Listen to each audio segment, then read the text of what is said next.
Okay जी, अस्सलाम वालेकुम। खुर्रम जैदी आपके साथ। आज हम जिस टॉपिक पे बात कर रहे हैं वो है पाकिस्तानी बजट। 2 दिन पहले पाकिस्तानी गवर्नमेंट ने बजट अनाउंस किया, जिसके बाद एक मीडिया में डिबेट है obviously about the budget. Debate यही है कि whether it's a face saving budget और अ लाइफ सेविंग बजट। तो आज हम कोशिश करेंगे to do some analysis on budgets, और उस डिस्कशन में ज्वाइन करने के लिए you can already see on the screen मेरे पास 2 गेस्ट हैं जिनका मैं इंट्रो अभी आपसे करवाता हूं, और हम कोशिश करेंगे कि कुछ समझने की कोशिश करें कि इस बजट के अंदर क्या अंडरलाइन प्रिंसिपल्स हैं, क्या अजम्पशंस हैं, हम किस तरफ जा रहे हैं, और एक आम आदमी और एक बिजनेस कम्युनिटी पे इस पे क्या असर पड़ता है। तो पहले तो मैं अपने गेस्ट का क्विक इंट्रोडक्शन करा दूं ताकि आपको यकीन हो जाए कि इनके कॉल और फेल में कोई तजाद नहीं है, और they have that kind of background और credibility which can add value to our understanding. तो मैं पहले इंट्रोडक्शन कराता हूँ अली अजानी साहब। You can see Ali Ajani. Ali Ajani is a very seasoned corporate banker, has worked across Pakistan, Qatar and UAE.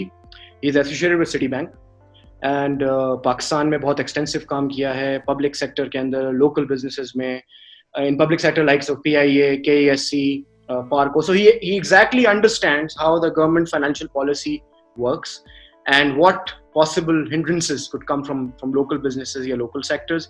He has also been associated with MNCs sector के साथ, government of Pakistan के साथ भी काम कर चुके हैं, टेलीकॉम इंडस्ट्री में बहुत एक्सटेंसिव काम किया है, कतर गवर्नमेंट के साथ भी एसोसिएट रहे हैं, कतर में बेस भी रहे हैं। Currently he is the corporate banking head of UAE, जिसके अंदर obviously it was one of the largest region banking business in the region, Citi का उसके कॉर्पोरेट बैंकिंग हेड हैं। He is currently also associated with working with DP World, Emirates Airline, ADNOC, Mubadala. So बहुत ही seasoned financial और banking background है। IBA के graduate हैं। दूसरे गेस्ट मेरे हैं नुमान खान। नुमान का एक एडेड आईबीए के अलावा ये भी है कि रावियन भी हैं, so that completes the story. Numan भी एक बहुत ही सीजन्ड एक्सपीरियंस इन्वेस्टमेंट बैंकर और एफआई के हैं। इन्होंने MCB, UBL, currently working in Wells Fargo, which is the US bank. Again, worked on all non-banking FIs, public sector, privatization sector, bond issuances, businesses, credit markets, treasury, sovereign wealth funds. So बहुत ही extensive experience दोनों का। और एक important बात यह है कि if you look eight media now in Pakistan, तो या तो प्रो गवर्नमेंट व्यूज हैं या एंटी गवर्नमेंट व्यूज हैं। तो हमारी कोशिश ये थी कि उन लोगों को बुलाया जाए जिनका कोई पॉलिटिकल इंक्लिनेशन नहीं है और वो एक प्योरली ऑन टेक्निकल बेसिस अपने एक्सपीरियंस की बेस पे एक व्यू पॉइंट दें which is neutral and unbiased. So I hope dono guests will definitely do that. Thank you very much, Numan. Thank you very much, Ali, for joining. Before we move on to budget and before I move on to my guest, मैं आपको थोड़ी मोटी बातें बता दूं ताकि हमें ये पता हो कि हमारा स्टार्टिंग पॉइंट क्या है और हम कहाँ हैं. तो कुछ फिगर्स हैं जो कि ग्रोथ नंबर्स हैं जो कि मैं बता सकता हूँ कि इस बजट में हमारा जो टारगेट ग्रोथ है वो 2.1% का है. आज हम 0.38% के ऊपर हैं. और एक बड़ा इंटरेस्टिंग फैक्ट मैं जब देख रहा था मुझे पता चला कि 1951 वाज द ईयर जब पाकिस्तान का ग्रोथ रेट नेगेटिव था. तो आफ्टर 1951 इन 2020 हमारा ग्रोथ रेट नेगेटिव हुआ है. तो इट इज दिस बजट और दिस फिस्कल पॉलिसी और this monetary policy is that critical. 2018-2019 में 1.91% हमारा ग्रोथ था. 2019-2020 का टारगेट 2.4 था और अब हम टारगेट कर रहे हैं 2.1, जबकि आज हम बैठे हैं नेगेटिव पे और या most likely will finish off on negative. Tax collection में जल्दी से बता दूं 3,828 अरब हमने 2018-2019 में एक्चुअल किया. टारगेट था हमारा 2019-20 का 3,900 अरब. एक्चुअल हम है तकरीबन 3,100-3,300 के करीब. बजट है हमारा 4,900 का. तो ये मुझे बहुत जरूरी है अली और नुमान आपसे समझना कि वो कौन सी साइंस है जिससे हम ये 1,200-1,300 अरब जमा करेंगे. टैक्स टू जीडीपी रेशियो में जल्दी से बता दूं 2018-2019 में हमारा 12.9% था. आज हमारा 11.8% है. और एक स्ट्राइकिंग और बहुत ही परेशानी वाली बात जो है जो कि आई होप कि आपके साथ डिस्कशन में क्लैरिफाई होगी वो होगी हमारी पॉवर्टी लाइन. हमारी एक्सपेक्टेशन ये है कि शायद 1 करोड़ लोग उस पॉवर्टी लाइन के अंदर और ऐड हो जाएंगे. अगर पार्शियल लॉकडाउन कंटिन्यू रहता है, अब तो उन्होंने खोल दिया है, तो 1,23,00,000 लोग अनएम्प्लॉयड होंगे. लेकिन अगर ये फुल लॉकडाउन हो जाए तो तकरीबन 1,85,00,000 यानी 2 करोड़ लोग अनएम्प्लॉयड हो सकते हैं. बजट डेफिसिट हमारा 2018-2019 में 9.1% था, 2019-2020 में टारगेट था 7.1 का, हम ऑलमोस्ट क्लोज कर रहे हैं 9-9.5% पे, लेकिन बजट हमारा कह रहा है कि हम 7% पे पहुंच जाएंगे। द ओनली सिल्वर लाइनिंग मेरी हम्बल अंडरस्टैंडिंग के हिसाब से करंट अकाउंट डेफिसिट है, जिसमें कुछ बेहतरी आई है। 4.8% था 2018-2019 में, 2019-2020 में हम 1.1% पे हैं, हम टारगेट कर रहे हैं बजट में 4.4%। एक्सपोर्ट्स हमारा फिर थोड़ा बेहतर हुआ है, 2018-2019 में तकरीबन 20 अरब डॉलर हमारा एक्सपोर्ट था, 2019-2020 में 19.7 है, इंपोर्ट्स में भी थोड़ी कमी आई है। तो ये सब एक कॉन्टेक्स्ट था देना, ताकि लोगों को समझ आए कि हमारा सफर कहाँ से शुरू हुआ था और ये बजट कितना रियलिस्टिक है या नहीं है। पहला सवाल मेरा आप दोनों से ही है, कोई भी शुरू कर दे। अली, आप अगर जवाब दे दें, एक आम आदमी के लिए ये समझना कि बजट की इंपॉर्टेंस क्या है, बजट होता क्या है, और एक आम आदमी जिसके मसाइल हमारे मुल्क में ये हैं कि क्या वो किराया दे सकता है, क्या उसके बच्चों की स्कूल की फीस पे हो सकती है, क्या उसके महीने का ग्रोसरी आ सकती है, और क्या उसकी जॉब बाकी रहती है। ऐसे लोगों को अगर आपने समझाना हो कि बजट की क्या इंपॉर्टेंस है, तो वो क्या होगी? साइदम, thank you so much first of all Khurram for having me. मैं आपका ये सवाल का जवाब जो है try and simplify. Budget for a government is nothing different to a budget for a household. Government के लिए budget is basically a P&L, a profit loss. वो अपना रेवेन्यू जो भी रेवेन्यू उन्होंने जनरेट करना है उसका एस्टिमेट बनाते हैं जी, क्या क्या सोर्सेज होंगी रेवेन्यू की। उसके अंदर टैक्स पॉलिसी डिफाइन होती है कि टैक्स कहाँ से टैक्स कलेक्ट होंगे, कौन सी इंडस्ट्री से कितना टैक्स कलेक्ट होगा, कितना आपका नॉन टैक्स इनकम होगा, वो रेवेन्यू स्ट्रीम जो नॉन टैक्स सोर्सेज से आएंगी वो क्या होंगी। मैं आपको हाई लेवल बता रहा हूँ। उसके बाद वो पॉलिसी डिफाइन करते हैं कि खर्चा कहाँ करेंगे। तो जिस तरह एक अगर कंपनी को आप देख लें तो कंपनी डिसाइड करती है कि जी एक अगले 12 महीने में मैंने कितना रेवेन्यू बनाना है। अगर एक कंपनी एक्सपोर्ट करती है, वो कहती है कि जी ये इस कंट्री से मैंने यहाँ एक्सपोर्ट करना है, इतनी प्रोडक्शन करनी है, इतनी सेल करनी है, इतनी एस्टिमेटेड प्राइस होगी मेरी, उस तरह से मैं अपना रेवेन्यू इकट्ठा करूँगा। इस तरह गवर्नमेंट डिसाइड करती है कि कौन से सेक्टर्स में ग्रोथ आएगी, कितनी ग्रोथ आएगी, और उस ग्रोथ के हिसाब से मैं कितना टैक्स रेवेन्यू जनरेट कर सकता हूँ अगेंस्ट अ टैक्स पॉलिसी। इसी तरह हम नॉन टैक्स देखते हैं। नॉन टैक्स इनकम जो होती है, फॉर एग्जांपल हमारे गवर्नमेंट के नॉन टैक्स इनकम के सोर्सेज वेरियस है। The biggest source we'll talk about later is also the Central Bank of Pakistan profit, which is a massive statement in this particular budget. पर various sources of non-tax income भी होती है, जिस हिसाब से आपका एक revenue stream बनता है। वो revenue stream को आप deploy किस तरह करते हैं। जो developing countries हैं, हमारी developing countries हैं, जिसके अंदर poverty line काफ़ी high है, low income segment बहुत बड़ा है, focus ये होता है कि development expenditure ज़्यादा हो, हेल्थ पे फोकस ज़्यादा हो, एजुकेशन पे ज़्यादा हो, जो जनरल रिक्वायरमेंट्स होती हैं। तो आम इंसान के लिए वो लाइन बहुत ज़रूरी होती है कि डेवलपमेंट एक्सपेंस कितना हो, आई कि वो कितना डिप्लॉय करेंगे, for example in construction industry, for example in infrastructure, highways, dams, roads etcetera, जिससे एम्प्लॉयमेंट क्रिएशन हो, हाउसिंग हो, उससे एम्प्लॉयमेंट क्रिएशन हो। सब्सिडीज होती हैं, फॉर एग्जांपल यूटिलिटीज़ पे, इलेक्ट्रिसिटी पे सब्सिडीज फॉर कंज्यूमर सेगमेंट, वो आम इंसान के लिए बहुत ज़रूरी होता है। वो subsidies obviously is part of the expense base as well. इसी तरह आपकी, तो ये सारी budget is a way to create और डिफाइन इकोनॉमिक पॉलिसी इफेक्टिवली। तो वो चीज़ें आम इंसान के लिए बहुत ज़रूरी है, बिकॉज उनको ये पता होना चाहिए, एक आम इंसान को पता होना चाहिए कि आपकी गवर्नमेंट जो है जितना रेवेन्यू जनरेट कर रही है उसको कहाँ खर्च कर रही है, और उससे उनको इनडायरेक्ट और डायरेक्ट बेनिफिट क्या मिल रहा है। And that's why for a common man, budget is a extremely important exercise. क्योंकि और अगर obviously अगर वो आम इंसान अगर सैलरीड है तो उसके लिए वो भी ज़रूरी है कि उसको ये पता चाहिए कि उसके सैलरी पैकेट क्या है, क्या एग्जेम्पशंस मिल रही है उसे। अगर वो अपनी जेब से एट सोर्स टैक्स दे रहा है तो उसके रिटर्न में क्या मिल रहा है, क्या बेनिफिट्स मिल रहे हैं उसे, वो सब चीज़ें डिफाइन होती है आपकी एक बजट के अंदर। That's why for a common man that's an important factor. तो नुमान, ये गवर्नमेंट का जो प्री बजट इंडिकेशन थी वो ये थी कि ये रिलीफ बजट होगा। आपके ख्याल में क्या ये रिलीफ बजट है? अगर है तो किस तरह, और नहीं है तो किस तरह? Thank you very much Khurram. सबसे पहले दूसरा जो अली ने कहा उसको मैं थोड़ा सा और सिंप्लीफाई करूँगा, इसने बहुत अच्छी बात की। अगर आप पाकिस्तान को एक कुंबे की तरह देखें और उस कुंबे में अगर आप ये देखें कि आपकी जो घर में खातून खाना है, उनके पास जो है वो हिसाब किताब का सारा एक रजिस्टर है, जिसमें उनके 4 बच्चे हैं, जिसमें घर के खर्चे हैं, जिसमें मियाँ की इनकम है। तो वो जो जिस तरीके से उसको मंथली बेसिस पे या ईयरली बेसिस पे उसको वो स्प्रेड आउट करती हैं या जिस तरह खर्च करती हैं, उस रजिस्टर को अगर आप कौमी पैमाने पे ले जाएं तो वो आपका नेशनल बजट हो जाता है। उसमें कुछ बच्चे आपके ऐसे होते हैं जो कि खुद काम भी कर रहे होते हैं, पढ़ भी रहे होते हैं, वो आपकी वो कॉर्पोरेट ऑर्गेनाइजेशंस हैं जो कि सेल्फ सफिशिएंट है और अच्छे तरीके से कमा रही है। उसमें फिर कुछ हमारी तरह के निकम्मे बच्चे भी होते हैं जिनके स्कूल के खर्चे भी आपने देने हैं, जिनको आपने ट्यूशन भी पढ़ानी है। तो उनको करने के लिए जो आप सब्सिडीज देते हैं, वो आम आदमी को ये समझना चाहिए कि वो गवर्नमेंट उनको पैसा दे रही है उनको सही रास्ते पे लाने के लिए।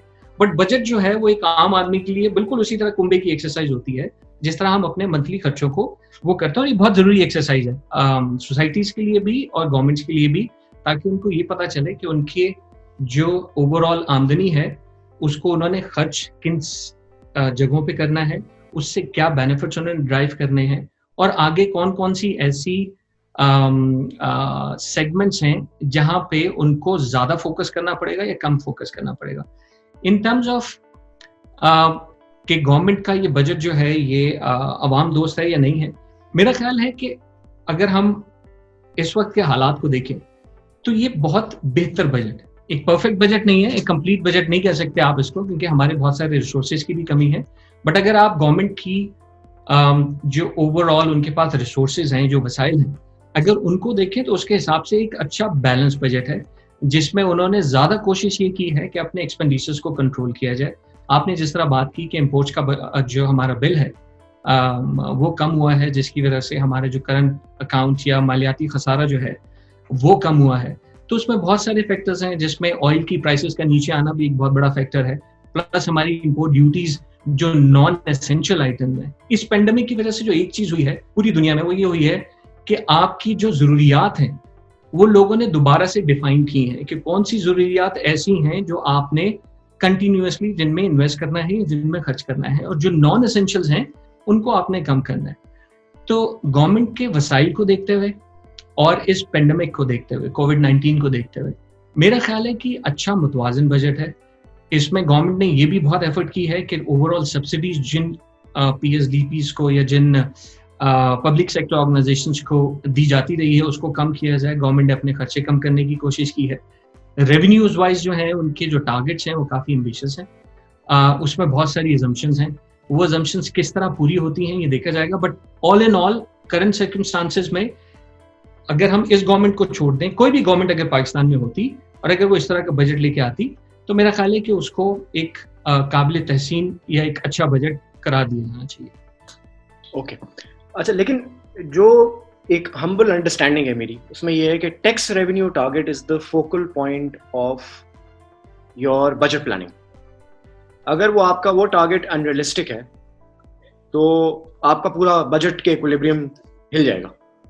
आज जो टैक्स रेवेन्यू का टारगेट है इसमें कोई एडिशनल टैक्सेस नहीं है, तो 4,900, अली पहले मैं आपसे पूछूंगा, 4,900 अरब ये कौन सा ऐसा एक फॉर्मूला आने वाला है जिसका हमें पता नहीं है, जिसमें ये 1,500 अरब ऐड हो जाएंगे, और अगर वो नहीं होगा तो ये फिर रेवेन्यू कहाँ से आएगा? तो ये थोड़ा सा जरा इसको प्लीज। तो मैं इसका जवाब बेशक देता हूँ, बट इसको जवाब देने से पहले मैं आपको थोड़ा सा स्टेप बैक कि and this is not a criticism to a government, but basically अगर आप पिछले 2-3 बजट्स देख लें तो उसके अंदर कंटिन्यूसली यही हुआ है कि आप एक डिफाइन करते हैं tax revenue target, expenditure target, deficit target और जीडीपी टारगेट। और अनफॉर्चुनेटली बजट जब सेट होता है और उसके towards and of the fiscal year, second quarter, third quarter तक वो सारी चीजें रिवाइज हो जाती है। पिछले 2 सालों में ये हुआ है। आप अगर 2 साल पहले का बजट देखें, 3.2% का आपका टारगेट था, 1.9 पे आप उसको एडजस्ट कर चुके हैं। इस साल का टारगेट आपने -0.4 पे कर लिया है। अगले साल आप अब मेरा पॉइंट ये है कि अब आपने अज्यूम किया है कि बिकॉज आप ग्रो करेंगे इकोनॉमी को, आएंगे 2% से आप ग्रो करेंगे, 2.1% का मतलब ये है कि 2.5% की ग्रोथ होगी, बिकॉज आप -4 पे खड़े हैं, 0.4 पे। तो 2.5% की ग्रोथ की assumption के बेसिस पे एक व्यू लिया हुआ है कि ये will be able to collect more tax। और व्यू इसलिए लिया हुआ है कि अगर आप कुछ मेजर्स देखें उसमें तो उन्होंने किया ये है कि थोड़ा सा क्लीन अप किया है टैक्स स्ट्रक्चर को। क्लीन अप इस तरह किया है कि इन्होंने डायरेक्ट और इनडायरेक्ट टैक्सेस को आपने अगर आप उसको स्प्लिट देखें तो इनकम टैक्स पे काफी फोकस किया हुआ है, but other than that consumption tax पे भी काफी फोकस किया हुआ है। ट्रेड टैरिफ रिजीम को हटा दिया है, यानी कि जो और आपका जो बैकग्राउंड से आपको ज़्यादा आइडिया होगा कि सप्लाई चेन के अंदर जो एल्गोरिथम टैक्स होता है, यानी कि कस्टम ड्यूटीज वगैरह लगती है, इंटरमीडिएट गुड्स पे ड्यूटीज लगती है, वो सब चीज़ें उन्होंने कम कर दी है और एंड प्रोडक्ट पे टैक्स लगाया है, उस पर फोकस किया है। इसके अलावा उन्होंने फाइलर नॉन फाइलर पे भी सेल्स टैक्स कंपल्सरी फाइलिंग वो कलेक्शन कंपल्सरी कर दी है। सो द आइडिया है कि उसके टैक्स ब्रैकेट को हम बढ़ा दें, ये बढ़ा दें, there will be more people paying tax, और जो कि ग्रोथ आएगी तो उसके बेसिस पे कंजम्पशन होगी, कंजम्पशन के बेसिस पे टैक्स कलेक्शन बेहतर हो जाएगी। तो ये व्यू है। बट मैं इंटरप्ट कर रहा हूं, आज हमारा जो टैक्स का नंबर है वो तो 2018 से भी कम है। बिल्कुल, मैं उसी पा रहा था। हाँ प्लीज, मैं उसी पा रहा था। अब प्रॉब्लम ये है कि ये अनरियलिस्टिक है। अब अनरियलिस्टिक क्यों है? बिकॉज आपको अगर आप देखें तो इस वक्त आपका IMF का रिव्यू भी चल रहा है। अब आपको एक बजट तो डालना था पेपर में जिसमें आपने दिखाना था कि जी आप कोशिश जरूर कर रहे हैं कि जो स्टेबिलिटी मेजर्स IMF ने कहे हैं हम उस पर पूरे आ रहे हैं, और इस वजह से हम ये पुश कर रहे हैं कि हम टैक्स भी लेंगे, हम टैक्स भी कलेक्ट करेंगे, हम आपका जिस तरह नुमान ने कहा कि हम अपनी एक्सपेंसेस को कंट्रोल करेंगे और हम फोकस करेंगे ऑन स्टेबिलिटी। तो थोड़ा सा फिस्कल स्पेस उन्होंने दिया हुआ है, but more than that what they have tried to do is create some relief for a common man. उसके अलावा और कुछ नहीं किया उन्होंने। But you are right, it is not obvious to anyone. अब आप पेट्रोलियम लेवी 450 बिलियन कर दिए, यानी कि आपने उस पर टैक्स बढ़ा दिया है, वो एक ऑब्वियसली इनपुट कॉस्ट पड़ जाएगा आपका। नॉन टैक्स रेजिम के अंदर आपने स्टेट बैंक में 650 बिलियन रुपए का जो है आपने प्रॉफिट अज्यूम किया है, विच इज अनरियलिस्टिक आएगा। आपने प्राइवेटाइजेशन में 100 बिलियन रुपए का असम्पशन दिया है, वो भी अनरियलिस्टिक है। एडजस्टमेंट कहाँ होगी? Adjustment unfortunately like always will be on PSDP। PSDP जो है, आपने एक पॉइंट बहुत अच्छा बोला था कि PSDP का एक अमाउंट डाला हुआ है 650 बिलियन का फेडरल PSDP। वो अमाउंट तो एडजस्ट होगा, वो इस वजह से एडजस्ट होगा बिकॉज आपके डेफिसिट बढ़ेंगे, बिकॉज रेवेन्यू कलेक्शन शॉर्ट होगी आपकी। वो इसलिए बढ़ेगा बिकॉज आपकी ब्यूरोक्रेसी इतनी ज्यादा है कि लोग मिनिस्ट्रीज एंड कॉर्पोरेट्स जो है, जो पब्लिक सेक्टर कॉर्पोरेट्स हैं, वो एक्सपेंड करने में डर लगता है उन्हें डर लगता है कि उन्होंने दस्तखत कर दिया फंस ना जाए, तो वैसे ही एक्सपेंड होती है। आप पिछले 3 साल में देख लें, कभी भी आपने PSDP पूरा नहीं लगाया, वो इसलिए नहीं लगाया क्योंकि आपको डर भी लगता है। तो फॉर वेरियस रीजन वहां पे आपकी अनफॉर्चुनेटली एडजस्टमेंट्स होगी जब रेवेन्यू शॉर्ट होगा। नहीं, और PSDP में अगर इन्वेस्टमेंट नहीं होगी तो आपके प्रोजेक्ट्स में इन्वेस्टमेंट नहीं होगी, डोमेस्टिक इकोनॉमी तो आपकी नहीं होगी। तो other than the identified projects जो प्राइम मिनिस्टर के प्रोजेक्ट्स इफेक्टिवली, जैसे जो डैम प्रोजेक्ट आपने का जिक्र किया था, नया पाकिस्तान हाउसिंग स्कीम का जिक्र किया, तो ये 100 बिलियन के करीब जो आपकी जो खर्चे हैं उस पर पैसे लगेंगे, बिल्कुल लगेंगे, बिकॉज वो डायरेक्ट इनिशिएटिव है। But the PSDP part will be unfortunate calamity of the revenue shortfall. या ये होगा which is my basic assumption कि before end of the year एक मिनी बजट पेश किया जाएगा। अच्छा नुमान, अब आपसे मेरा एक क्वेश्चन है। आपका एक्सटेंसिव एक्सपीरियंस है बिजनेस फ्रेंचाइजीज के साथ काम करने का, चाहे वो IMF हो चाहे वर्ल्ड बैंक हो, तो एक नोशन, एक नैरेटिव पाकिस्तान में इस वक्त ये है कि ये IMF प्रिस्क्राइब्ड बजट है या IMF ने डिक्टेट किया है। तो अगर इसको हम अज्यूम कर लें कि हाँ, या तो उससे व्हाट आर द बेनिफिट्स और the negatives we can get out of following the IMF line? देखिए, ये बिल्कुल सही बात है आपकी कि ये नोशन है पाकिस्तान में, और इस नोशन के पीछे जो है कुछ फैक्ट्स भी हैं, हकीकत है कुछ, बट ये बिल्कुल उसी तरह है कि जब आप किसी से पैसा बोरो करते हैं तो वो फिर आपको अपनी टर्म्स डिक्टेट भी कराता है। ये पर्सनल लेवल पे जब आप बैंक्स के पास जाके बोरिंग करते हैं तो बैंक्स आपसे जो है बहुत सारी sureties, bonds, agreements, terms and condition sign कराते हैं, आपकी इनकम स्टेटमेंट को देखते हैं, अपने पास रखवाते हैं, आपकी सैलरी ट्रांसफर कराते हैं। IMF का हमें पर्पस समझना पड़ेगा कि IMF एक इक्तसादी मालियाती इदारा है जिसका जो बुनियादी मकसद है वो दुनिया का जो मालियाती निज़ाम है उसको स्टैंडर्डाइज करना। अच्छा, हम IMF के पास इसलिए जाते हैं कि हमारे पास वो lender of the last resort बन जाता है, कि हमारे पास और कोई ऑप्शन होता नहीं है अपने रेवेन्यूज को जनरेट करके अपने एक्सपेंडिचर्स को मीट करने का, तो हमें IMF के पास जाना पड़ता है। तो जितनी दफा आप अपने बोरोअर के पास वापस जाओगे उतनी ज्यादा वो शराइत सख्त करता रहेगा, क्योंकि आपने पहले कर्जा वापस नहीं किया हुआ, नया कर्जा लेने के लिए आगे हो तो वो जो एग्जिस्टिंग एग्रीमेंट है उसमें चेंज होता रहेगा। उसमें कुछ एडवांटेज ये भी है कि IMF जो है वो आपके साथ स्किल सेट और टेक्नोलॉजी या दुनिया की जो मालियाती अमूर है उसके बारे में जो डेवलप इकोनॉमीज जहां पर उन्होंने काम किया है वो एक्सपीरियंस भी शेयर करता है। तो आपको दोनों तरफ प्रोज भी हैं उसके, कॉन्स भी हैं। अगर आपके पास दूसरे एवेन्यूज या ऑप्शन होंगे तो IMF आपको इस तरह डिक्टेट नहीं करा सकता जिस तरह के वो कराता है। अली की बात को मैं लेके थोड़ा सा आगे चलता हूँ, और आपने भी एक बात की थी इन टर्म्स ऑफ अनएम्प्लॉयमेंट। तो पाकिस्तान की जो टोटल मैप्ड एम्प्लॉयमेंट मार्केट है, सब हमारी तकरीबन 22-22.5 करोड़ की आबादी है, जिसमें से तकरीबन 7.5 करोड़ से तकरीबन 7.25 करोड़ तक हमारी लेबर, क्वालिफाइड लेबर। उसमें सबसे बड़ा सेक्टर जो है वो आपका एग्रीकल्चर और मैन्युफैक्चरिंग में आ जाता है। अगर आप जिस तरह कह रहे हैं कि अगर 2 करोड़ उसमें से बंदा बेरोजगार हो जाता है तो हम तकरीबन 25-26% एम्प्लॉयमेंट की बात करें।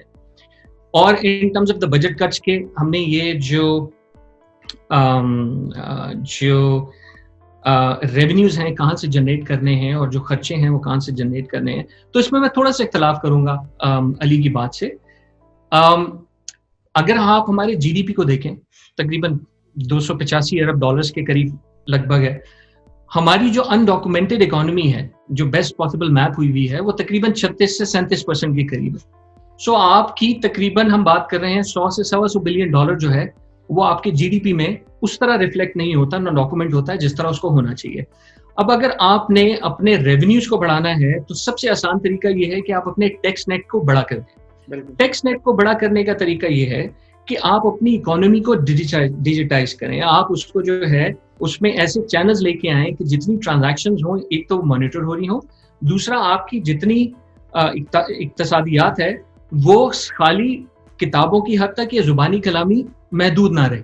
तो उसको करने के लिए आपको लोगों को इंसेंटिवाइज करना पड़ेगा, आपको टैक्स नेट बढ़ाना पड़ेगा। अगर हम अपना टैक्स नेट 10 से 15% भी बढ़ा लेते हैं तो आपका जो रेवेन्यू का टारगेट है वो रियलिस्टिक हो जाता है। इसको बढ़ाना कितना मुश्किल है और कितना आसान है ये एक डिफरेंट बहस है।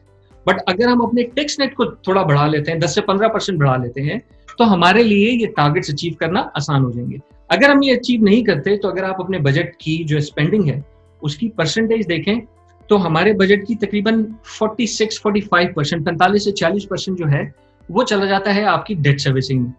आप उसको अफोर्ड नहीं कर सकते कि आप उसको छेड़ें या कम करें, क्योंकि वो आप रहमो करम पे IMF पे, इसलिए IMF की आपको बात सुननी पड़ती है। तो अगर आपका मेजर पोर्शन IMF के पास जा रहा है जिसको आप नहीं छेड़ सकते, फिर उसके बाद आपके पास 2 सेक्टर्स रह जाते हैं जहां पे मेजर स्पेंडिंग हो रही है। एक हो रही है आपकी डिफेंस का बजट जो कि तकरीबन 20-21% है। वहां पे आप इसलिए नहीं छेड़ सकते कि आप छेड़ेंगे तो आपकी गवर्नमेंट आउट हो जाएगी और दूसरे प्रॉब्लम्स आ जाएंगे। उस पॉलिटिकल डिस्कशन में मैं नहीं जाना चाह रहा। तो वहां पे आप उसको फ्लैट तो कर सकते हैं, कर्व को, उनके एक्सपेंडिचर्स को कम नहीं कर सकते। और जिस स्टेट ऑफ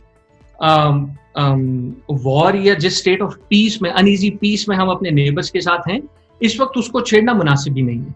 आपका 20% जो बजट का हिस्सा है वो PSDP में जाता है। आप उसी एरिया को जो है वो छेड़ सकते हैं, PSDP वाले एरिया को। तो आपके अगर रेवेन्यूज में शॉर्टफॉल होता है तो वो 20% वाला नंबर तकरीबन मेरा ख्याल है कि 1 खरब 300 अरब 1.3 ट्रिलियन 1 खरब 300 अरब होगा, राइट, रुपीज में। तो वो वाला पोर्शन है जिसको आप एडजस्ट कर सकते हैं। अब उसको आपने एडजस्ट जो है, अब ये देखना पड़ेगा कि अगर आपके रेवेन्यूज में पहली चीज तो आपको ये करना है कि आपने इकोनॉमी को डिजिटाइज करके अपना नंबर ऑफ टैक्स कलेक्शन बढ़ाना है। उसके लिए इस गवर्नमेंट ने जो एक अच्छी बात की है वो ये की है कि इन्होंने अब जो टैक्स का नेट है वो बिजली के बिलों के साथ उसको डिजिटाइज करना शुरू कर दिया कि आपका जो बिजली का बिल है उसकी बेसिस पे आपके टैक्स की ट्रैकिंग होगी instead of fixed. Hafeez Pasha साहब ने शुरू किया था एक्चुअली 3 साल पहले। एग्जैक्ट। तो ये एक अच्छा इकदाम है क्योंकि एक ऐसी जरूरत की चीज है जो कि हर हाउस होल्ड या हर घर जो है यूज करता है। तो जब आप यूज करते हैं तो आप उसकी जो जरूरियात है या जो कंजम्पशन है उसके हिसाब से एक पैटर्न डेवलप करके आप एक मॉडल बना सकते हैं। तो आपके पास एक कंप्लीटली क्रेडिबल नहीं पर थोड़ा सा क्रेडिबल डाटा आ जाएगा। और दूसरा फिर आप ये कर सकते हैं कि आप अपने जो बाकी एक्सपेंडिचर्स हैं उनको आप देखें कि आपने वहां पे कॉर्नर्स कहाँ कट करने हैं। इस गवर्नमेंट को एक क्रेडिट ये जरूर जाता है कि इसने अपने जो एक्सपेंडिचर्स हैं अपने जो रनिंग एक्सपेंडिचर्स हैं उस पर काफी काम किया है और उसमें काफी हद तक कमी लेके आए हैं। जो नॉन डेवलपमेंटल एक्सपेंडिचर्स हैं उसमें काफी इन्होंने कमी की है, बट वो क्योंकि इन terms of the total expenditure इतना ज्यादा बड़ा पोर्शन नहीं है तो उसका साइजेबल इम्पैक्ट नहीं आता। सही, ठीक। अच्छा, अब मेरा सिर्फ एक काउंटर आर्ग्यूमेंट है जब आप कहते हैं टैक्स नेट या tax back. Again maybe it's my point of view, और आप लोग प्लीज इस पे वो करें कि instead of going to alternative channels and digitalize करने, हमारे पास जो एग्जिस्टिंग सेक्टर्स हैं जैसे एग्रीकल्चर सेक्टर है, और मैं आपको इसकी एग्जांपल देता हूँ। एग्रीकल्चर सेक्टर जो है हमारा, उसमें हमारा टैक्स कलेक्शन 2 अरब का है, जबकि हमारी आमदनी 8,000 अरब की है। तो हम एग्रीकल्चर सेक्टर के अंदर क्यों नहीं टैक्स इंप्लीमेंट कर सकते? और वो आर्ग्यूमेंट भी नहीं है जो हमेशा आर्ग्यूमेंट होती है कि किसान है और किसान के पास नहीं है। 1% के पास आज भी 33% ऑफ लैंड है, तो 2 अरब वर्सों 800 अरब। दूसरी एग्जांपल मैं आपको दे सकता हूँ प्रॉपर्टी टैक्स की। हम प्रॉपर्टी टैक्स 20 करोड़ कलेक्ट करते हैं, और अगर मैं एप्पल टू एप्पल कंपैरिजन करूं, मुंबई में 75 अरब टैक्स क्रिएट होता है। So instead of going to the alternative channels, which is definitely right, futuristic digitalization, जो एग्जिस्टिंग है उसको क्यों नहीं हम टैप कर सकते और क्यों नहीं अपना टैक्स नेट बढ़ा सकते? So your views on that? So maybe I can start that. Yeah. So I think अगर आप देखें पिछली गवर्नमेंट्स में, certainly इस गवर्नमेंट ने भी कोशिश जरूर की थी to tackle property tax. 2 measures दिए थे उन्होंने। एक तो ये था, अब आपको पता है in Karachi for example whole concept of white money black money का बहुत सारा प्रॉब्लम है। तो ऑफिशियल वैल्यू जो होती है किसी प्रॉपर्टी की, स्पेशली लैंड की, और versus the market value is very different. जो टैक्स कैलकुलेट होता है वो आपका वो ऑफिशियल वैल्यू का होता है। तो ऑफिशियल वैल्यू उन्होंने इंक्रीज कर दी और वो कोशिश की है कि वो एक्चुअल मार्केट वैल्यू के करीब से करीब आती जाए। इसका मतलब ये है कि जब आप लेन देन करेंगे, खरीद फरोख्त करेंगे, तो आपको एक्चुअल बेस प्राइस पे करनी पड़ेगी, which means that you have to declare source of income if you are buying. White money आपके पास होना चाहिए। तो you are forced to come in and declare your source of income and become tax eligible. दूसरा उन्होंने ये किया है कि जो बहुत ज्यादा फोकस किया हुआ है टैक्स फाइलर और नॉन टैक्स फाइलर पे इन टर्म्स ऑफ द चार्जेस। चाहे बैंक चार्जेस हों, आप कैश विड्रॉल करें, चेक डिपॉजिट करें, चेक एंड कैश करें, बहुत सारी ट्रांजैक्शन में फाइलर नॉन फाइलर में बहुत ज़्यादा डिस्टिंग्विश किया हुआ है। और वो फॉर एनी पर्सन जो बहुत ज़्यादा कैश बेस्ड सोसाइटी में रह रहा है, उसके लिए बहुत ज़्यादा इम्पैक्ट आ जाता है चार्जेस का।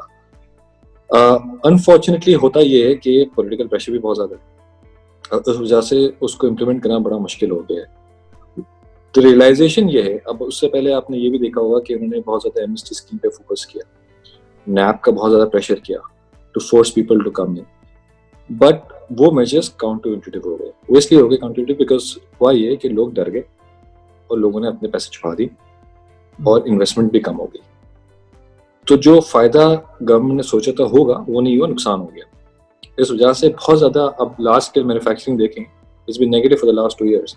लास्ट ईयर आई थिंक कोई 8% डिक्लाइन था large scale manufacturing, which is the largest source of employment for you. तो प्रॉब्लम ये है कि आप लोगों को डरा के नहीं कर सकते, आप लोगों को समझा के कर सकते हैं, इंसेंटिव दे के कर सकते हैं, टैक्स में इंक्लूड कर सकते हैं। So it has to be inclusive. इस वजह से ये मेजर्स जो हैं आपको बड़ी केयरफुली इंप्लीमेंट करनी पड़ती है, बिकॉज उसका रिएक्शन नेगेटिव हो जाता है। जो नुमान ने बात की है to expand the tax net, वो पिछली 5 गवर्नमेंट कर रही है, कोशिश कर रही है। लास्ट 20 साल पहले आपका जो टैक्स जीडीपी था रेशियो वो 13% पे था, आज आप लेस देन 10%, ये गोइंग नेगेटिव। वो इस वजह से बिकॉज आप जो इंसेंटिव्स दे रहे हैं वो नहीं दे रहे, आप प्यूनिटिव मेजर्स ले रहे हैं टू डू दैट। आप डराएंगे, लोग भाग जाएंगे, बिकॉज हमारी जहनीत यही है कि हमें किसी तरह बचना है। आपको क्रिएट करने पड़ेंगे incentives to bring them in. वो इंसेंटिव आप एट कंज्यूमर लेवल करें, आप मैन्युफैक्चरिंग सेक्टर पे करें। आप एग्रीकल्चर की बात में आता हूँ, एग्रीकल्चर पे आपने सवाल पूछा। मेरा हम्बल व्यू ये है कि agriculture and related industries, textile, right, ये दोनों इंडस्ट्रीज को आपने टैक्स बेनिफिट्स दिए, टैक्स ब्रेक्स दिए, आपने डिवैल्यू किया है। आपकी करेंसी जो है पिछले 1.5 साल में 100 के करीब से आज 160 पे आ गई, तकरीबन 30% के करीब, आपका 38% के करीब डिवैल्यू हुआ है। उसके बावजूद आपकी एक्सपोर्ट्स फ्लैट रही है imports गिर गई because obviously imports are expensive. So even that's not working. So अब आपकी lifeline जो है for your economy is textile. That's your lifeline. अगर आप उनको incentivize नहीं करेंगे, उनको नहीं सुनेंगे, आपको मैं example देता हूँ. हम टैक्स नहीं देते, वो आप टैक्स की बात करते हैं, बट टेक्सटाइल के अंदर जो एनर्जी कॉस्ट है वो इंडस्ट्रियल कॉस्ट पे होती है, and the industrial cost is benchmark at $60 Brent. आज $30 पे ब्रेंट. तो आपने उनको वैसे ही नुकसान किया हुआ. There are so many cost compare, because अगर मैं बिजनेसमैन हूँ, मैं तो चाहूंगा मेरा एक्सपोर्ट बढ़े, मैं तो चाहूंगा मेरा बिजनेस बढ़े. मैं क्यों चाहूंगा कि मैं एक्सपोर्ट ना करूँ? Right, I need to export, I need to business. और अब तो डिक्लेरेशन भी काफी स्ट्रीमलाइन होगी इनकी. अगर आप देखें इनकी बैलेंस शीट तो काफी ज्यादा डिक्लेयर करते हैं in terms of revenues and profitability, but the incentives are missing. Dedicated incentive देने पड़ेंगे आपको, ये टैक्स बेस इनको देनी पड़ेंगी ताकि ये कॉन्फिडेंस आए इनमें इन्वेस्ट करने के लिए. हम इन्वेस्ट नहीं हो रहा इन फिक्स्ड कैपेक्स, इन्वेस्ट नहीं हो रहा, प्राइवेट सेक्टर स्टेप अप नहीं कर रहा, बैंक्स लेंड नहीं कर रहे. ये साइकिल एक फंस गया हमारा. But to unravel this, you have to incentivize them, give them cost breaks, give them tax breaks, show them consumption, domestic consumption, to create that investment momentum. वो चीज मिस हो रही है हमसे. That's my perspective, of course. इसमें एक दो चीजें मैं ऐड करूंगा. अली ने जो है काफी जामे किस्म का जो है इस पे तबसरा किया है, और बड़ा ऑथेंटिक है ये, और बड़ा रेलिवेंट भी है. आपको टैक्स नेट को इंक्रीज करने के लिए आप, ये वाला इशू जो हम बात कर रहे हैं ये बिहेवियरल इशू है. अच्छा, जहाँ पे बिहेवियरल इश्यूज होते हैं उसको टाइम लगता है, जनरेशन लगती है आपको उनको चेंज करने के लिए. आप हेल्प ले सकते हैं टेक्नोलॉजी की. आप डिजिटाइज करें अपनी इकोनॉमी को. आपकी इकोनॉमी जितना जल्दी डिजिटाइज होगी, आपके बिहेवियर जो है वो खुद ही राइट डायरेक्शन में जाना शुरू हो जाएंगे, क्योंकि कोई चीज जो है वो ब्लैक एंड व्हाइट में जब हो तो उसको डिनाई करना मुश्किल होता है. प्लस आपकी जो नॉन डॉक्यूमेंटेड इकोनॉमी है, जो कि 38%, 39% के करीब आपकी जीडीपी का है, आप उसको लाने के लिए, जिस तरह अली ने कहा, कि आप उनको इंसेंटिवाइज करें. एक दफा आप उसको नेट में ले आए, आपने उसको डॉक्यूमेंट कर दिया, बट उसके लिए भी आपको डिजिटल जो है वो हेल्प चाहिए. क्योंकि आप अगर लोगों को तो एमनेस्टी दी है बहुत बार.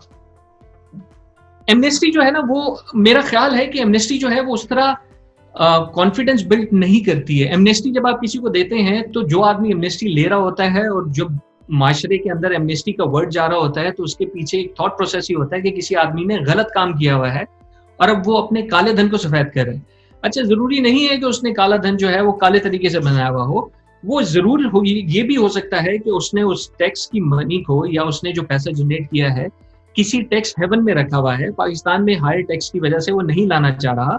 तो आप उसके एक तो नाम चेंज करें कि वो जो है ना एक सोशल स्टिग्मा, या जो है वो सोशल एक टैबू ना बने कि यार अगर उसने टैक्स एमनेस्टी ली है तो वो उसके साथ हमेशा से टैग हो जाए कि इसने कोई बुरा काम किया होगा. ये जरूरी नहीं है. तो आपको इसकी साइकोलॉजी को और इस पूरी जो इसका जो इकोसिस्टम है, आप इसको चेंज करना पड़ेगा. दूसरा, ये मीनिंगफुल होना चाहिए. ये उन सेक्टर्स के लिए होना चाहिए कि जहां पे आपने ग्रोथ को लेके आना है. ये सेगमेंट वाइज और सेक्टर वाइज होना चाहिए. अगर आप बहुत सारा पैसा मार्केट में ले आएंगे तो वो पैसा या तो जनरली पाकिस्तान की अगर आप इकोनॉमी के सेगमेंट्स देखें, या तो जो है वो लैंड वाली साइड पे यानी प्लॉट्स में चला जाएगा, या स्टॉक मार्केट में चला जाएगा. ये दो एरियाज जो हैं ये इकोनॉमी को ग्रो नहीं करते हैं.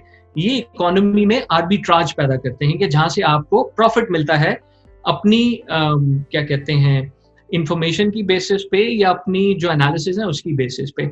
बट ये जॉब क्रिएट नहीं करते हैं. ये आपकी इनकम को जरूर जनरेट करते हैं, बट ये जॉब क्रिएट नहीं करते. तो आपने सेगमेंट्स देखने हैं जहां पे आपने जॉब क्रिएट करनी है. एक और बात जो अली ने बड़ी अच्छी की कि हमारी एक्सपोर्ट जो है वो नहीं बढ़ी, और ये बड़ा अच्छा पॉइंट है. हमारी एक्सपोर्ट जो है पिछले 4-5 सालों में ऑलमोस्ट स्टेगनेंट है, डॉलर की वैल्यू की वजह से भी और वैसे भी. उसमें एक और जो बहुत बड़ा फैक्टर है, अगर आप टेक्सटाइल सेगमेंट को देखें दुनिया की ओवरऑल एक्सपोर्ट्स में, तो टेक्सटाइल किसी जमाने में 20 से 25% दुनिया की एक्सपोर्ट का पोर्शन हुआ करता था. अब टेक्सटाइल जो है वो 5% से कम होकर 4-4.5% दुनिया की जो ग्लोबल एक्सपोर्ट है उसका पोर्शन हो गया. तो अगर हम अपनी टेक्सटाइल सेक्टर को बहुत ज्यादा उसमें तीर मार के बहुत बड़ा काम भी करते हैं, तो हम दुनिया के 4% की जो टोटल जो शेयर वैल्यू है टेक्सटाइल की, हम उसमें compete कर रहे हैं. तो हमें अपने कंपटीशन को भी चेंज करना पड़ेगा. अगर हमने जो है अपनी एक्सपोर्ट्स को बढ़ाना है तो हमें सर्विस सेक्टर में जाना पड़ेगा। हमारे यहाँ लेबर दुनिया की सस्ती तरीन और हाई स्किल वाली लेबर है। हमारे पास एजुकेशन, हमारे पास जो नौजवान हैं उनके पास जो आइडियाज हैं और जो उनके अंदर एक लगन है कुछ करने की, हम उसको हार्नेस करके किसी तरीके से हम उस एक्सपोर्ट को वैल्यूएबल कर सकते हैं। हमें ऐसे सेगमेंट्स में जाना पड़ेगा जहाँ पे ग्रोथ बहुत ज्यादा है। पिछले 10 सालों में एक्सपोर्ट का एक वाहिद सेक्टर जो पूरी दुनिया में ग्लोबली जिसने बहुत ज्यादा एक्सपेंड किया है वो टेक्नोलॉजी है, और हमारी वहां पे एक्सपोर्ट ऑलमोस्ट जीरो है। वो इस वक्त दुनिया की तकरीबन 30 से 35% एक्सपोर्ट का टोटल पोर्शन है।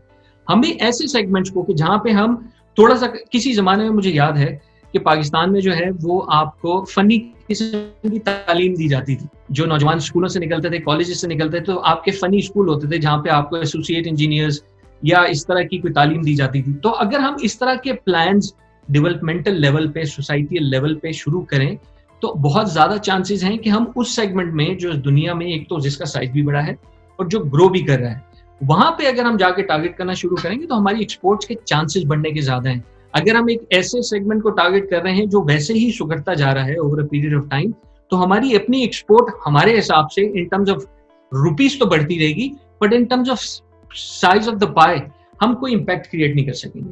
सही, थैंक यू। अच्छा, एक मेरा इसमें क्वेश्चन ये है कि silver lining to the whole situation जो कि बजट से पहले हुई है, आई थिंक इतना डिस्कस नहीं हो रही, वो है इंटरेस्ट रेट कट्स। तो हम तकरीबन 13.5% से 8% पे आ गए। तो एक तो इसका क्या इम्प्लीकेशंस हैं, क्या मैन्युफैक्चरिंग सेक्टर इससे बेनिफिट ले सकता है, और दूसरा सवाल मेरा स्टेट बैंक के हवाले से, वो I just follow after your answer. So एक तो इंटरेस्ट रेट कट्स का क्या इम्प्लीकेशंस हम देख रहे हैं।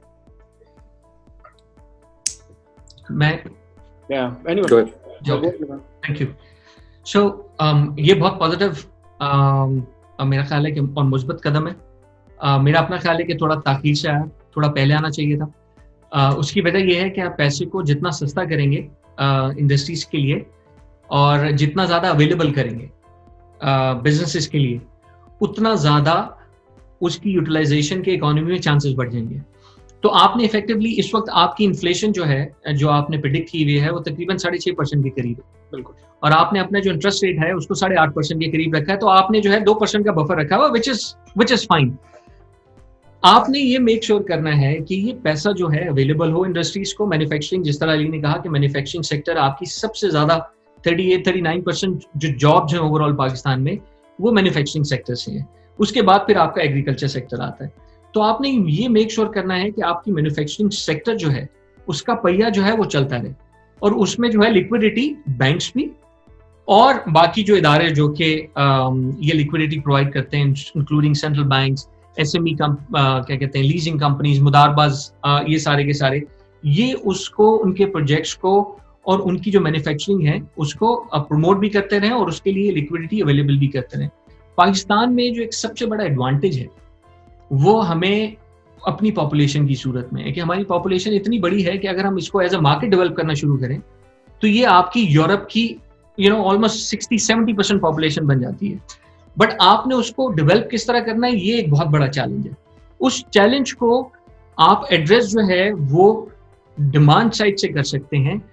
वो आपने डिमांड किस तरह क्रिएट करनी है वो एक डिफरेंट पहलू है, क्योंकि सप्लाई वाली साइड से आपके ये जो इंस्ट्रूमेंट्स हैं सेंट्रल बैंक के और गवर्नमेंट के, ये बहुत इफेक्टिव भी हो सकते हैं अगर इनको सही से यूटिलाइज किया जाए। इसका एक सबसे बड़ा एडवांटेज ये हुआ कि बैंक्स पहले जो टी बिल्स में पैसे रखवाते थे और बैठ जाते थे, उनको ये इंसेंटिव मिलता था कि अगर वो लेंड करेंगे तो वो रिस्क रन करेंगे उस पैसे के ऊपर, जिसके आने के और ना आने के चांसेस होते हैं, वो अपनी कैलकुलेशंस करते हैं। तो वो टी बिल्स में जाके सेंट्रल बैंक को दे देते थे और सेंट्रल बैंक उनको एक बहुत हेफ्टी रिटर्न दिया करता था। अब जब ये इतना नीचे चला गया है जहां पे इन्फ्लेशन से सिर्फ 1.5 या 2% ऊपर है, तो बैंक्स को ये इंसेंटिव मिलेगा कि अगर उन्होंने अपनी ग्रोथ को और अपनी इनकम को सस्टेन करना है तो वो रिस्क टेकिंग मोड में जाएंगे, जाके मार्केट में इन्वेस्ट करेंगे, उन प्रोजेक्ट्स को ढूंढेंगे, उन मैन्युफैक्चरिंग सेक्टर्स को ढूंढेंगे जो मार्केट में इस वक्त ग्रोथ क्रिएट करने हैं और जहां पे जो है जिनकी इस वक्त वायबिलिटी। इसका सिर्फ अली, बिफोर यू आंसर, एक मैं इसमें एक और क्वेश्चन ऐड कर दूं ताकि आप दोनों आंसर दें। वो ये है कि लॉन्ग टर्म बॉन्ड्स का क्या कनेक्शन है रिड्यूसिंग इंटरेस्ट रेट से? बिकॉज जब दुनिया भर में इंटरेस्ट रेट्स कम हो रहे थे उस वक्त हम हायर इंटरेस्ट रेट्स के ऊपर बॉन्ड्स खरीद रहे थे। तो तो हमारा इंटरेस्ट रेट तो 13 से 14% पे लॉक हुआ हुआ है, तो इन दोनों का क्या कोरिलेशन है, और प्लस वो इंटरेस्ट रेट वाला आंसर। तो पहले मैं इंटरेस्ट रेट का just close that point. I agree with Numan on the first point कि बिल्कुल दिस केम इनटू लेट। ये इंटरेस्ट रेट जो है पहले गिरा देना चाहिए था, बिकॉज अगर आप इन्फ्लेशन ट्रेंड देखें तो इन्फ्लेशन गिरना शुरू हो गया था in the first quarter of this previous fiscal year, which is about to close. But interest rate decline शुरू किया उन्होंने basically end of the year, और real decline March onwards किया है। तो definitely this came in late।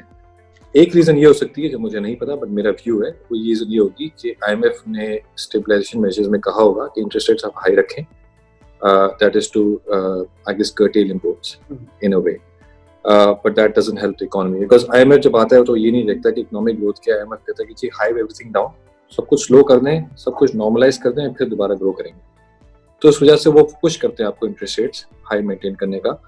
Obviously high maintain करते हैं तो थोड़ा सा आपका एक्सचेंज रिजर्व जो है वो स्टेबलाइज हो जाती है, वो इसलिए बिकॉज आपको थोड़ा सा पोर्टफोलियो इन्वेस्टमेंट में फायदा मिल जाता है बिकॉज ऑफ द आर्बिट्राज, और वो इस वजह से आपकी एफएक्स रिजर्व भी स्टेबलाइज हो गई थी, it exceeded 3 months of imports. Now अब जो रिड्यूस किए इंटरेस्ट रेट्स के तरफ आ जाता हूँ। मेरा पर्सनल व्यू ये है कि अभी भी इंटरेस्ट रेट्स हाई, बिकॉज हमारा मसला ये है कि हम दुनिया से कम्पीट कर रहे हैं।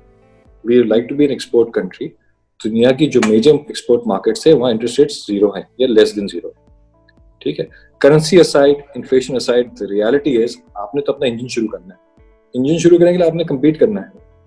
अगर कम्पीट करना है तो you have to bring interest rates down further to stimulate the economy. That's my personal view and that's how I see it. मेरे ख्याल से 6.5%, 8% जो है वो भी अभी हाई है। I think should be further down, perhaps by another couple of 100 basis points. The reality is what's happened, अगर आप देखें स्टेट बैंक की रिपोर्ट में तो सेविंग्स रेट बढ़ गए आपके, लोन डिपॉजिट रेशियोज कम हो गए आपके, और basically what that meant is कि लोगों ने पैसे बचाना शुरू कर दिया, खर्च कोई नहीं करा, क्योंकि इंटरेस्ट रेट मिल रहा है आपको, इंटरेस्ट रेट मिल रहा है, आप इंटरेस्ट में चलाते हैं, आपको you not forcing people to consume. तो आप इंटरेस्ट रेट कम करते हैं तो 2-3 पॉजिटिव मेजर्स आ जाती हैं।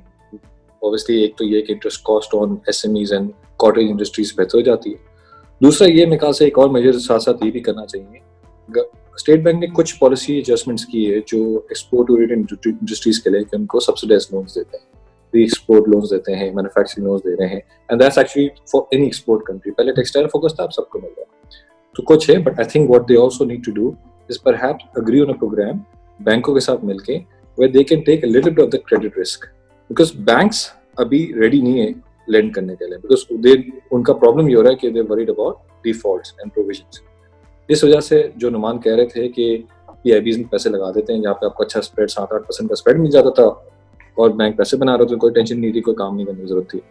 अब वो प्रेशर भी आ गया कि यार अब स्प्रेड्स तो कम हो गए, लेंडिंग रेट कम हो गए, तो वो कहीं ना कहीं तो लगाने। अब थोड़ा सा उसके साथ आप स्टेट बैंक के साथ मिलके कोई एक पैकेज बना ले, जो दूसरी कंट्रीज ने भी किया है, कोई एबनॉर्मल, आपको पता है दूसरी हर कंट्री के सेंट्रल बैंक ने ये स्टेप्स लिए हैं टू सपोर्ट एसएमई सेक्टर। यहाँ भी हम कर सकते हैं टू क्रिएट दैट मोमेंटम। जो आपका सवाल था on the long term rates, so long term rates high इसलिए थे because of the inflation curve. The yield curve is a reflection of your expected inflation rate. जो लास्ट ईयर का आपका inflation rate current था वो 11% था और वो ऊपर चढ़ा था, वो इसलिए बिकॉज ऑब्वियसली आपने इतनी मैसिव डिवैल कर ली थी, जो उसका pressure on CPI index was very high. Because ऐसी बात है, आप क्योंकि import economy, you are net importer, आपका trade deficit was $30 billion at that time, which is unthinkable, unimaginable. तो उस वजह से आपका प्रेशर बहुत ज्यादा था आपकी इन्फ्लेशन पे, दैट्स व्हाई आपको, और फिर आपका खसारा बहुत ज्यादा था, डेफिसिट बहुत ज्यादा थे। तो state government was forced to borrow through central bank, central bank was forced to borrow from domestic market. Domestic market में चूंकि इन्फ्लेशन ज्यादा था तो रियल इंटरेस्ट रेट बैंक्स मांगते हैं, तो this is a demand supply equation which created interest rates going up. Now with inflation coming off, आपको एक अपॉर्चुनिटी मिल गई to bring down that interest rate. इस वजह से अब आप देख रहे हैं repeated adjustments in interest rates and long term interest rates, because अब वो inflation benign हो गया, दुनिया में inflation कम हो गया, it's not just about Pakistan, हर जगह inflation कम हो गया, तो interest rates ऐसा ऐसा unwind होते जा रहा है। आपका supply shock आ गया, मैं एक point खाली दे रहा हूँ आपको उस पे, डोंट फॉरगेट हमारे पास लास्ट 3-4 महीने में 3-4 शॉक्स आए हैं। पहला शॉक आपका आया था शुगर क्राइसिस, फिर आपका वीट क्राइसिस, पेट्रोलियम क्राइसिस अभी चल रहा है, और अभी आ रहा है locust crisis. Locust crisis if it's not controlled can actually create food shock. You are an agriculture country, आपकी food supply खत्म हो जाएगी, you'll be forced that will create inflation, that will create massive amounts of inflation. खुदा ना करे ऐसा हो, खुदा करे कि कंट्रोल हो जाए। So you basically see a higher inflation number than 6%. Exactly. Okay. Quickly Numan, 10 minute हमारे पास, 15 मिनट हैं, तो जल्दी हम कवर करना चाहते हैं कुछ पॉइंट्स। सेंट्रल बैंक इंजेक्शंस, सो अभी रिसेंटली मैं जी देख रहा था, तो गवर्नमेंट ने बाय एंड लार्ज डिनाई किया है नैरेटिव के जी स्टेट बैंक ने उस तरह से मार्केट में पैसा इंजेक्ट नहीं किया। A, is it reality? B, what is the role of State Bank now? And if you can briefly touch upon the credit supply of tech also, कि जो डिपॉजिट्स वर्सेस बैंक की investment है, वो additional पैसा कहाँ से आ रहा है? सो एक तो सेंट्रल बैंक जो है ना, उसके पास जो सबसे बड़ा टूल होता है वो मॉनेटरी टूल होता है, जिससे वो मनी की प्रिंट करके इन्फ्लेशन को कंट्रोल करते हैं। फिजिकल जो इकोनॉमिक पॉलिसी होती है, उसका मेजर पोर्शन जो है वो गवर्नमेंट कंट्रोल करती है through expenditures and diversion of the investments into some segments and creating jobs and और directing them to be created. Central bank थोड़ा सा लेट रिस्पॉन्ड किया सेंट्रल बैंक ने। मेरा ख्याल है सेंट्रल बैंक जो है वो अपनी साख को रिवाइव करने के चक्कर में इतना ज्यादा बिजी था कि उसने ये जो मॉनेटरी उसकी रिस्पॉन्सिबिलिटी थी, थोड़ा सा उसमें देर की है। इनको पहले इंटरवीन करना चाहिए था, इनको रेट्स को नीचे लेके आना चाहिए था। जब रेट्स नीचे आते हैं तो मार्केट में लिक्विडिटी बढ़ जाती है, आप नई मनी सप्लाई भी मार्केट में दे सकते हैं, जिससे मार्केट में एक एक्टिविटी क्रिएट होती है। तो उस सारी चीज को जो है इन्होंने डिले किया। उसके पीछे क्या अवामिल हैं, इसके बारे में अभी तो मेरा ख्याल है कि कुछ कयास रहे हम कर सकते हैं।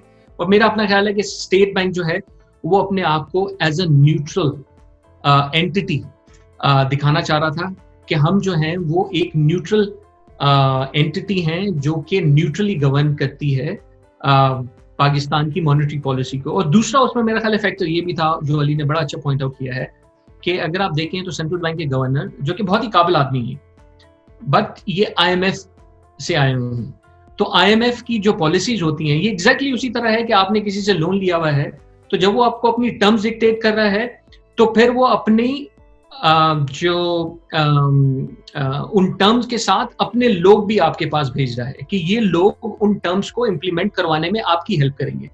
तो ये भी हो सकता है कि सेंट्रल बैंक के पास वो IMF की गाइडलाइंस जो कि पहले से आई नहीं थी और जो पिछले मेरा ख्याल है 6 महीने में इरेलेवेंट होगी पेंडेमिक की वजह से, और हमारे जो क्राइसिस अली ने अभी जिक्र किया तीनों क्राइसिस का, उसकी वजह से, तो सेंट्रल बैंक ने बहुत लेट रिएक्ट किया। और मैं अली की बात से बिल्कुल एग्री करता हूं कि अभी हमारे पास 150 से 200 पॉइंट्स मार्केट में रेट कम करने का गैप है।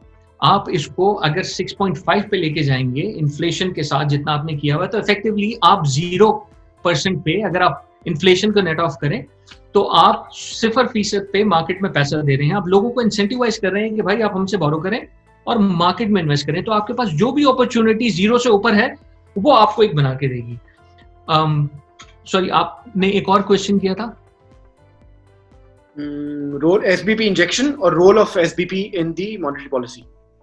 हाँ, मॉनेटरी पॉलिसी में बहुत इंपॉर्टेंट रोल होता है, और वो रोल जो है, बात कर रहा था क्रेडिट सप्लाई ऑफ टेक की, कि बैंक की डिपॉजिट्स वर्सेस बैंक इन्वेस्टमेंट्स, वो एग्जैक्टली वही वाली बात जो अभी हम बात कर रहे थे। अगर आप उसका खुलासा करें तो बैंक्स को जब ये इंसेंटिव मिल रहा होगा कि वो कम रिस्क लेते हुए एक सिक्योर्ड रिटर्न ले लें, जो कि 11, 12, 13, 14% टी बिल्स उनकी मैच्योरिटी पे डिपेंड कर रहा था, तो आप उसको नेचुरली इंसेंटिवाइज कर रहे हैं कि वो मार्केट में जाके SMEs को, कॉर्पोरेट्स को, स्मॉल बिजनेसेस को लेंड करे। तो आपने ये जो एक एनवायरनमेंट, जो इकोसिस्टम आपने क्रिएट किया हुआ है, उसके कुछ फीचर्स आपको चेंज करने पड़ेंगे। लेकिन लास्ट ईयर एक्सेसिवली बैंक्स ने टी-बिल्स और बॉन्ड्स में भी इन्वेस्ट किया बहुत ज्यादा एक्सेसिवली। उसी में तो इन्वेस्ट किया क्योंकि वो एक लेस रिस्कियर इन्वेस्टमेंट है ना। आपको returns high, if you look at the some वही थोड़ा सा नंबर्स कि 1000 अरब की एडिशन हुई है डिपॉजिट्स में पाकिस्तान में। अगर आप classic credit to loan ratio लें, जो कि अराउंड क्या 70% होता है स्टैंडर्ड, आप लोगों के हिसाब से अगर 70% है तो 700 अरब का बफर होना चाहिए बैंक इन्वेस्टमेंट्स में। बैंक ने 2200 अरब के बॉन्ड्स और टी-बिल्स खरीदे तो वो जो मेरा सवाल बेसिकली ये था कि वो जो 1500 अरब है वो कहाँ से आया है? वो स्टेट बैंक की इंजेक्शन है? वो पैसा कहाँ से आया है? वो स्टेट बैंक की इंजेक्शन नहीं है, वो बैंकों के रिजर्व्स होते हैं। तो बैंकों के पास एक तो डिपॉजिट होता है और उनके पास एक रिजर्व्स होते हैं। बैंकों को जब मार्केट में अपॉर्चुनिटी नहीं मिलती या जब उनको डिसइंसेंटिवाइज किया जाता है मार्केट में इन्वेस्ट करने से, या उनको ऐसी अपॉर्चुनिटी जहां पर रिस्क कम हो और रिटर्न ज्यादा हो, तो टी बिल्स जो है वो सबसे ज्यादा सिक्योर्ड इन्वेस्टमेंट कंसिडर की जाती है। अगर आप उसमें 11, 12, 13, 14% इन्वेस्ट कर रहे हैं, जिसके अगेंस्ट आपको रिपो भी मिल जाता है, जिसके अगेंस्ट आपकी जो लिक्विडिटी रेशियोज हैं वो भी काउंट होते हैं, तो आप जो है बैंक्स को इंसेंटिवाइज कर रहे हैं कि वो मार्केट में कम इन्वेस्ट करें और अपने रिजर्व्स और डिपॉजिट सारे के सारे लाके टी बिल्स में इन्वेस्ट करना शुरू कर दें। अच्छा, टी बिल्स के इन्वेस्टमेंट का फायदा ये होता है कि जब गवर्नमेंट बहुत ज्यादा हैवी बोरो कर रही होती है तो गवर्नमेंट को एक पूल मिल जाता है जिसके थ्रू वो पैसा वहां से लेकर और डेवलपिंग जो सेगमेंट्स होते हैं उसमें लगाना शुरू कर देती है। बट लेकिन वो गवर्नमेंट पे चला जाता है। लेकिन वो नहीं हो रहा, डेवलपमेंट में तो नहीं लग रही फॉर श्योर, नहीं हो रहा। That's why वो सेंट्रल बैंक के पास पड़ा हुआ था पैसा, इसीलिए अली ने कहा एक शॉर्ट टर्म अरेंजमेंट है जहां स्टेट बैंक भी पैसा बना लेता है मार्जिन्स, लेकिन क्योंकि ये पैसा कहीं डेवलपमेंट पे नहीं लग रहा, हमारी बैंक्स को डेवलपमेंट पे नहीं लग रहा, ये आर्बिट्राज है, ये सिर्फ बुक एंट्री है। Ali quickly come to you, then we can move on quickly. Sorry मैं तेज जाऊंगा, क्वेश्चन ज्यादा हैं। Ali, you spoke about PSDP, public sector. आपके ख्याल में, और अगेन जस्ट फॉर रेफरेंस, 2 साल में 1000 अरब से हम 650 अरब पे आ गए पीएसडीपी के फंड्स में। आपके हिसाब से वो 2-3 कौन से बड़े प्रोजेक्ट्स होने चाहिए डेवलपमेंट जो कि लोकल इकोनॉमी को भी सपोर्ट करें? क्योंकि आज जो डैम है उसमें 17 अरब है और हम as usual historically road obsessed nation, हमने उसमें 170 अरब डाले हुए। तो आज भी डेवलपमेंट प्रोजेक्ट्स क्या होने चाहिए क्विकली, और उसका हम how local economy will prosper? देखिए, हमारी अगर इकोनॉमी प्रॉस्पर करनी है, अगर हमें जीडीपी बढ़ाना है, तो we have to focus on demand creation. तो आप उन सेक्टर्स में इन्वेस्ट करें, इंफ्रास्ट्रक्चर बिल्डअप करें जो डिमांड को क्रिएट करता है। सो अब गवर्नमेंट ने बहुत ज़्यादा फोकस किया है कंस्ट्रक्शन इंडस्ट्री पे इस बजट में। इंसेंटिव भी बहुत ज़्यादा दिए हैं, सीमेंट इंडस्ट्री को बहुत ज़्यादा इंसेंटिव दिए हैं, एक्साइज ड्यूटीज हटा दी है उन्होंने, जो है डिक्लेरेशन ऑफ टैक्स में भी काफ़ी एडजस्टमेंट्स किए on the construction industry. And the idea there was for the private sector to contribute. जो PSDP आपका प्लान होता है वो फेडरल लेवल पे होता है और एक प्रोविंशियल लेवल पे होता है। जो फेडरल लेवल प्लान है जो आपका 650 बिलियन रुपए का है इस वक्त in the budget, that is focused on infrastructure because that's federal level, because it has to be on either infrastructure on the road network, it could be on the dams, anything that creates requirement in the federal level. जो provincial sector आता है वो आपके पास flexibility होती है exactly to invest into health, into education, into universities, colleges, that is your flexibility. Problem हमारा ये होता है कि प्रोविंशियल सेक्टर में आप देखें तो आपको वो स्पेंडिंग नहीं होती, आपकी वो स्पेंडिंग जाती नहीं है। हर प्रोविंस में आपको जो है वो प्रॉब्लम आती है because of whatever reasons, could be politics और anything else. If there is a way to solve that, if there is a combination of alignment of thought process कि जी ये पैसे हमने इस पे लगाने हैं, तो आप जिस इंडस्ट्रीज का कह रहे हैं which can be future benefit on health, on education, on infrastructure, housing का सारा है। Let's be honest, हमारे यहाँ प्रॉब्लम है, there is a massive shortfall of affordable housing. अब वो government, I think water is also a very big issue we have. Water is also water.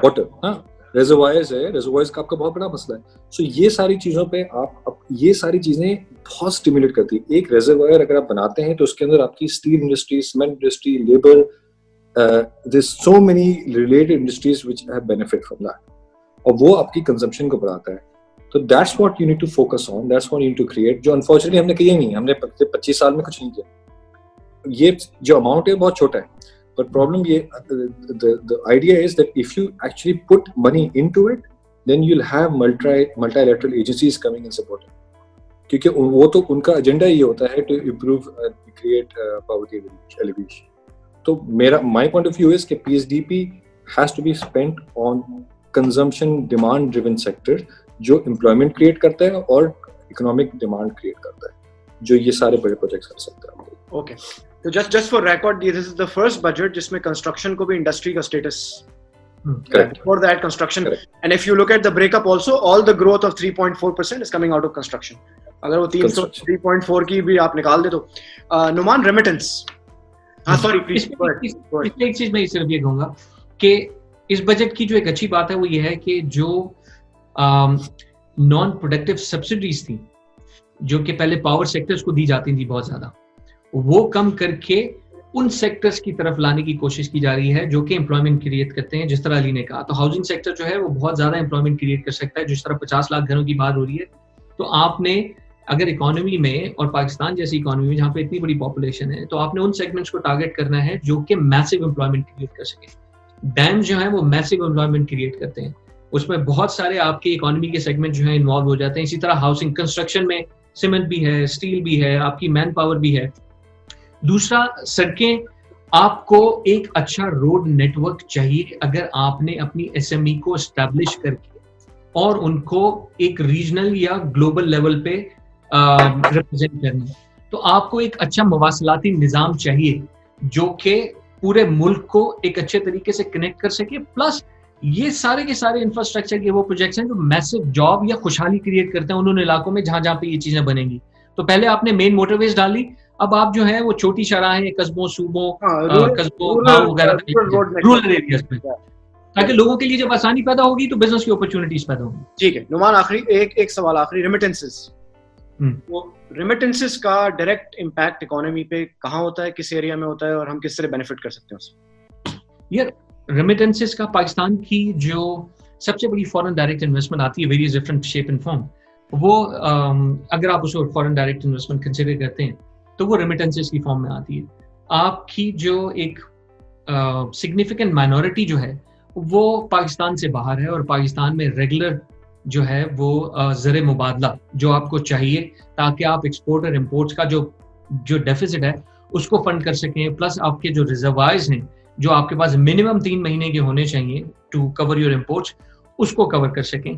Plus जो remittances हैं उनका दूसरा सबसे बड़ा एडवांटेज ये होता है कि वो जब आपकी इकोनॉमी में आती हैं, जिन घरों में इंडिविजुअली वो पहुंचती हैं, वहां पे स्पेंडिंग पैटर्न्स जो हैं वो इकोनॉमी में एक साइकिल को क्रिएट करते हैं, वो उस डिमांड को क्रिएट करते हैं जो कि बाहर से बैठे हुए लोग, यानी आपकी इनकम और आपकी पॉपुलेशन बाहर बैठी हुई है, बट वो वहां पे बैठे हुए आपकी इकोनॉमी में जो कि एक डोमेस्टिक इकोनॉमी है वहां पे डिमांड को क्रिएट कर रही है और उसकी चीजें जो है वो कंज्यूम कर रही है। क्योंकि रेमिटेंस आप भेजते हैं उन लोगों के लिए जो पाकिस्तान के अंदर हैं और जिन्होंने पाकिस्तान में कंजम्पशन करनी है, तो आप कहीं और की जो है जो ज़र मुबादला है, जो आपके पास एक्सेस सेविंग्स है, वो आप उन लोगों को भेजते हैं। तो रेमिटेंसेस का एक बहुत इंपॉर्टेंट रोल है। इस करंट पेंडेमिक में कुछ डेंट बिल्कुल लगेगा। बहुत सारी जो एक्सपैट पॉपुलेशन है, बहुत सारी जो हमारी लेबर है, वो गल्फ से और दूसरी दुनिया की जो कंट्रीज हैं जहाँ पे पहले से वो मौजूद थे, वहाँ से वापस आना शुरू हुए हैं। बट रेमिटेंसेस जो हैं वो बहुत इंपॉर्टेंट रोल प्ले करती हैं, ख़ास तौर पे डेवलप कंट्रीज में, क्योंकि एक बहुत बड़ा जो फॉरेन आपके पास रिजर्व होता है या एफएक्स की जो स्ट्रीम होती है वो उसको बहुत ज़्यादा सपोर्ट करती है। आखिरी क्वेश्चन मेरा, we are just running short of time. आप जैसे एनालिस्ट जो है पाकिस्तान में, उनका ये ख्याल है कि domestic sales tax should be cut, domestic sales tax को कम कर दिया जाए या खत्म कर दिया जाए, आपका क्या व्यू है दोनों का? एक minute. So let me start with that. देखिए, प्रॉब्लम इज कि हमारे कंट्री में डिपेंडेंस है इनडायरेक्ट टैक्स पे। Sales tax is obviously a tax which is easy to collect. ये हमारे लिए सुस्ती का निज़ाम है, क्योंकि हम अपना टैक्स जो हमने सारी बातें की हैं, जो हम टैक्स नहीं बढ़ा सकते हैं, हम डायरेक्ट टैक्सेस को इंक्रीज करना बड़ा मुश्किल हो गया हमारे लिए, हम सैलरी एम्प्लॉयज को स्क्वीज कर रहे हैं। तो सबसे इजी होता है आप सेल्स टैक्स बढ़ा दें, सेल्स लगाते हैं, जितनी कंजम्पशन होगी उनका टैक्स कलेक्ट हो जाएगा, जो नहीं करेगा उसको पिटाई होगी। So that's the easiest way to do it, and that's the way you create some tax collections.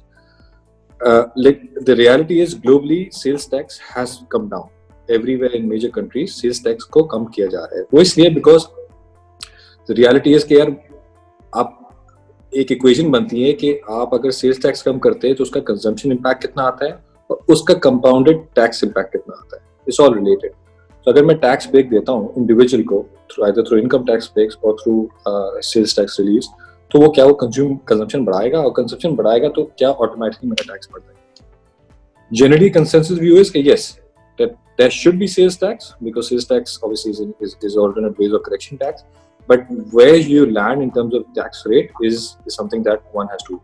इस बजट में टैक्स कम किया है, सेल्स टैक्स को काफी कम किया है इन्होंने, 2% से रिडक्शन दिखाई है, which is the right way to do it, and the reason for that is because you giving disposable income to individuals ताकि वो जाके और spend करे, और hopefully that will create some momentum in the tax industry.